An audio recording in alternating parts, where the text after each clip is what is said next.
What if I told you that this, and this were all the same character? It's sort of complicated. Welcome back to another video. As you can tell by all these characters who look the same but share zero personality traits, we are going to be going over the infamous Unicron trilogy.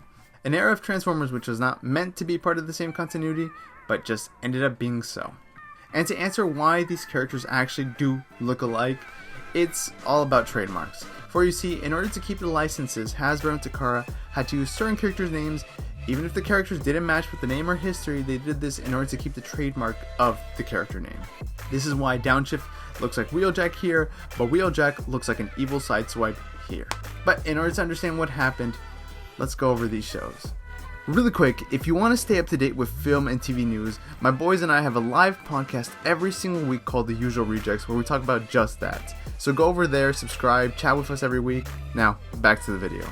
Now, the next 3 entries would be released in Japan, and while each one was intended to be a standalone series, Hasbro in America decided to connect all the dubs and create one singular story known as the Unicron Trilogy, as he played the villain between all 3 shows. So, let's start from the beginning.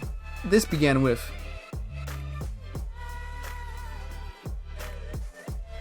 Autobots and Decepticons race to find the Minicons, Transformers that power up larger bots.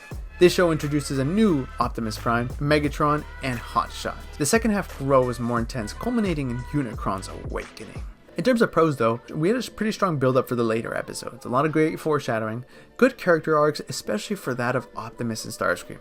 They're the 2 standouts of the show, and people love them and still adore these versions of the character to this day. And of course, the toy line synergy was phenomenal. Even to this day, we're still getting new renditions of these characters and these toys, and I still want that Armada Optimus Prime so badly. But in terms of cons though, of course its poor early animation does show sometimes, and with the rush dubbing, it did not always hold up. And with that being said, we have a trend that we would see in many shows. That's right, weak human side characters. An idea that, well, you know. Let's move on to its sequel.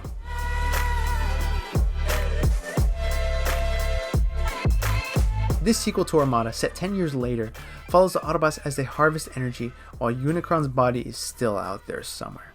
Megatron returns again in a new body, as he would do many times, and the story dives into power struggles across space. And of course, it was notable for being this another 3D animated Transformers show with 2D animated humans. It's a bit weird. The show is set a lot more in space now and introduces new and cool concepts like power linking, which is a very bold experimentation for the franchise in the show. But in terms of cons, its animation, while it's 3D and a lot better than Beast Wars, still wasn't all that good. It still came off as pretty clunky, and with this confusing plot, dull pacing, and of course there was the character regression that we would see with people like Starscream. But how did the third one hold up? Transformers Cybertron 2005 to 2006. Following Energon, a black hole threatens the universe. The Autobots search for cyberplanet keys across worlds. Each world with different elements like speed, jungles, giants, and even humans offer unique challenges.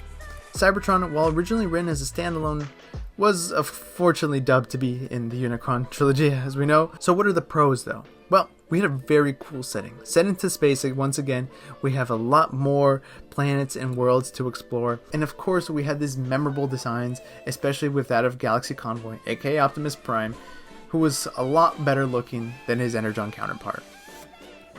But in terms of cons though, this very repetitive, let's go to a planet, get a thing, leave the planet, go to another planet, get a thing, do it all over again. Structure was very poor, and it kind of was just there to fill in the runtime, which is very sad.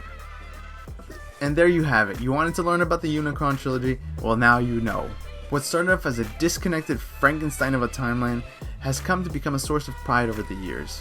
And while not everybody enjoys all 3 shows, you don't need to watch all 3 to enjoy this. If you just like Armada, that's fine. And if you just like Cybertron, that's also fine. What these shows succeeded in is what Transformers has always succeeded in: selling toys. But even so, there's still a lot to love here. If you grew up in the early 2000s, you probably remember staying up late on a school night watching George Lopez, and then Transformers Cybertron immediately after instead of sleeping. But it's those memories that these shows have that we still carry with us today.